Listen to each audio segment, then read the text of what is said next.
Go make disciples. Jesus didn't say that was optional. Every follower is a fisherman. So the question today is, are you fishing for people or are you just throwing rocks in the water? Jesus said, learn to fish for people. Good morning and welcome to 755 Live. For about 5 minutes, you'll hear all about easy to remember soundbite versions of what Jesus said. And the point is to help you experience life to the fullest, the Jesus way. Today's Jesus said comes from Matthew 4:19, and we're also going to read verse 20 today in the NET translation. He said to them, "Follow me, and I will turn you into fishers of people."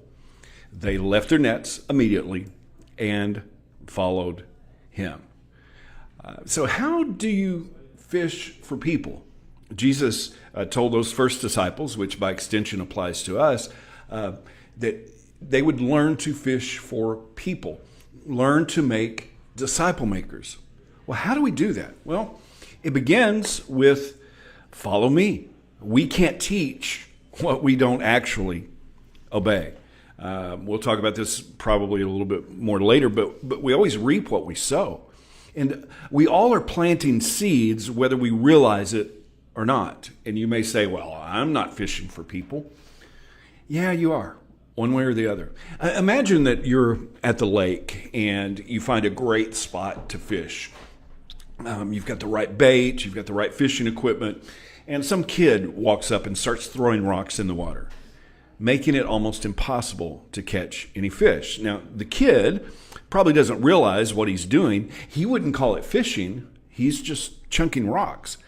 But even though he doesn't know it, he's impacting the fish. He's kind of like an anti-fisherman. When we don't follow Jesus, but we say we do, it has the same kind of impact on fishing for people. When we're throwing stones of judgment, arrogance, selfishness, that troubles the water, making fishing almost impossible. So we're fishing whether we realize it or not. 1 John 2 verses 3 through 6 says, "Now by this we know that we have come to know God, if we keep his commandments. The one who says, I have come to know God, and yet does not keep his commandments, is a liar. And the truth is not in such a person. But whoever obeys his word, truly in this person, the love of God has been perfected. By this we know that we are in him. The one who says he resides in God ought himself to walk just as Jesus walked." That's pretty powerful from a perspective that there's a lot of people who say they follow Jesus, but are we really walking like Jesus walked? Are you walking as Jesus walked? We reap what we sow. So you are making disciples, one way or another. Learning to fish for people means that you are following the ways of Jesus, but you are planting seeds and making an impact whether you realize it or not.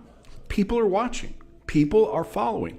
Are we leading them by following Jesus, or are we leading them by saying we follow Jesus, yet throwing the wrong kind of stuff in the water?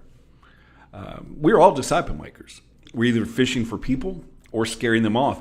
In Matthew 23, verse 15, Jesus is talking to the Pharisees, and he says, "Woe to you, experts in the law, and you Pharisees, you hypocrites.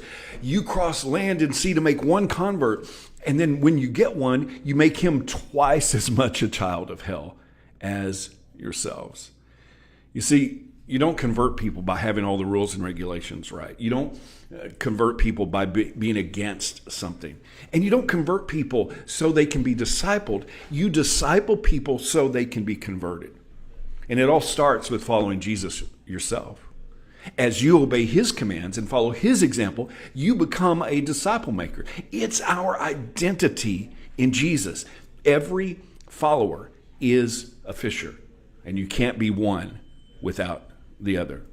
And Jesus said, learn to fish for people.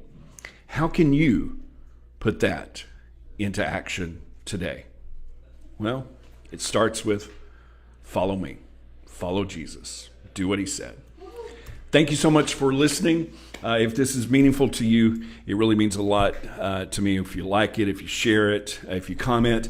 Why? Well, we just want to get the word out. We want to shine the light of the good news of Jesus, and you're helping with that, and I appreciate you. I hope that you have an amazing day. Thank you, Teresa and Tina, for checking in. I hope this time together has helped you live life to the fullest, the Jesus way. And remember, follow Jesus today. Love first. That is. And I was thinking about saying, have fun fishing, and tried to say all that at once. So have a blessed day today.